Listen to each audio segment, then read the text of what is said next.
নমস্কার, আমি লিপিরানী ঘোষ, সন্তোষ জাহ্নবী উচ্চ বিদ্যালয়, সন্তোষ টাঙ্গাইল। আমার প্রিয় শিক্ষার্থীরা, আমি আবার উপস্থিত হয়েছি নবম দশম শ্রেণীর হিন্দু ধর্ম নৈতিক শিক্ষা নিয়ে।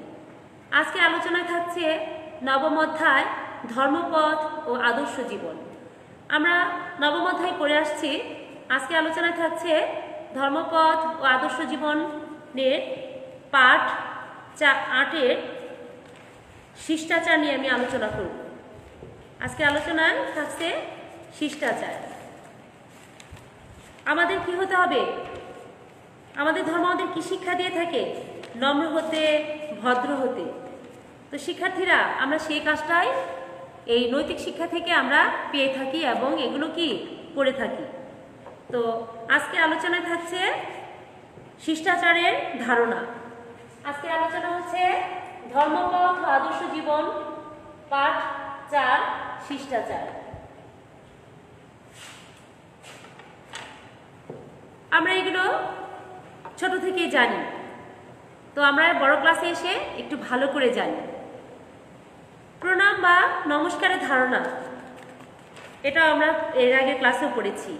আজকে থাকছে শিষ্টাচারের ধারণার মধ্যে সততার মতো শিষ্টাচার ও আদর্শ জীবনের অঙ্গ। আমাদের পারিবারিক ও সামাজিক জীবনে শিষ্টাচার অপরিহার্য। আমাদের পারিবারিক এবং সামাজিক জীবনে শিষ্টাচার অপরিহার্য। নম্র, ভদ্র বা শিষ্ট আচরণকে বলে শিষ্টাচার। শিক্ষার্থীরা, শিষ্টাচার কাকে বলে? নম্র, ভদ্র আচরণকে বলে শিষ্টাচার। শিষ্টাচার মনুষ্যত্বের অন্যতম প্রধান উপাদান। এই শিষ্টাচারের জন্য মানুষ পশু পাখি থেকে আলাদা। মানুষ পশু পাখি থেকে আলাদা কেন? মানুষ নম্র, ভদ্র, এর জন্য সে, তার মধ্যে কি শিষ্টাচার আছে, এর জন্যই সে পশু পাখি থেকে আলাদা। ধর্মপথে চলার ক্ষেত্রে শিষ্টাচার অন্যতম পাথেয়।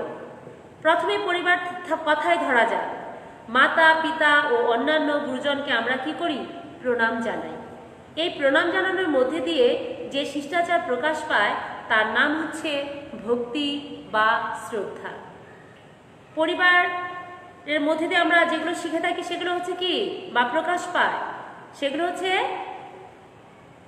তার নাম ভক্তি বা শ্রদ্ধা। আবার সমবয়সীদের শুভেচ্ছা জানাই এবং ছোটদের স্নেহ করি, সবই শিষ্টাচারের মধ্যে।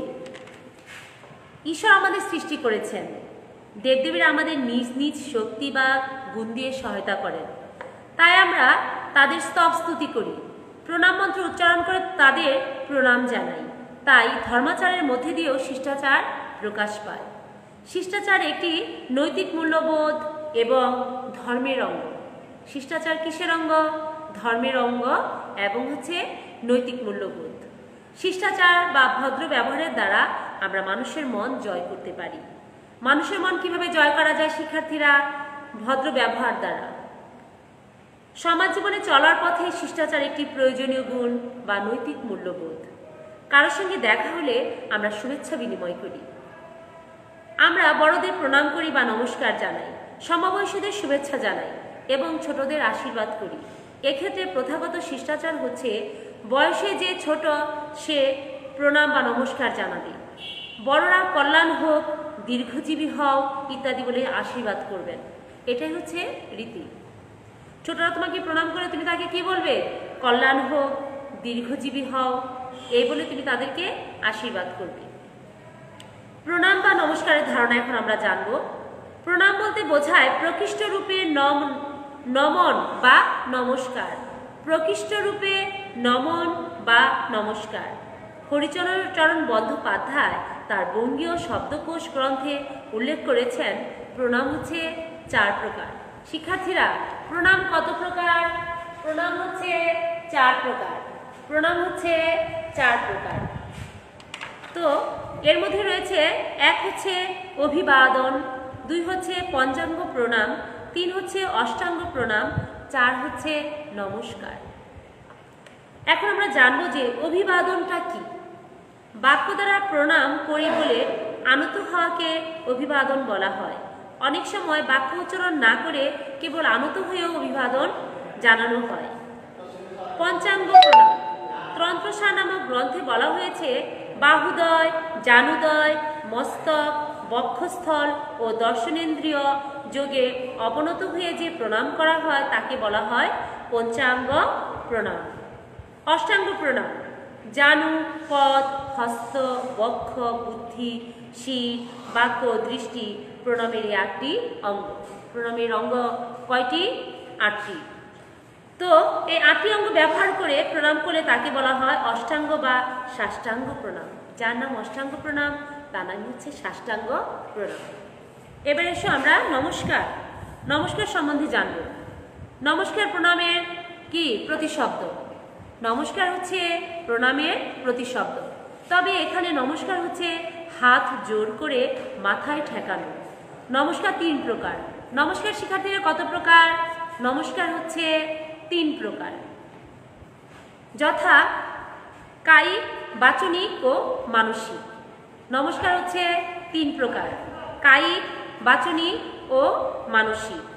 নমস্কারের মাহাত্ম্য সম্পর্কে নৃসিংহ পুরাণে বলা হয়েছে, নমস্কার স্মৃত যজ্ঞ সর্বযজ্ঞেষু চতম্য নমস্করেন চৈকেন নরহ পুত হরিং বজ্রেত। অর্থাৎ নমস্কার সকল যজ্ঞের মধ্যে প্রধান। নমস্কার হচ্ছে সকল যজ্ঞের মধ্যে প্রধান। একমাত্র নমস্কার দ্বারা মানব বিশুদ্ধ হয়ে হরিকে লাভ করে। তো প্রিয় শিক্ষার্থীরা, আশা করি ক্লাসটা মনোযোগ সহকারে শুনেছ। ভালো থেকো, সুস্থ থেকো, সবাইকে ধন্যবাদ।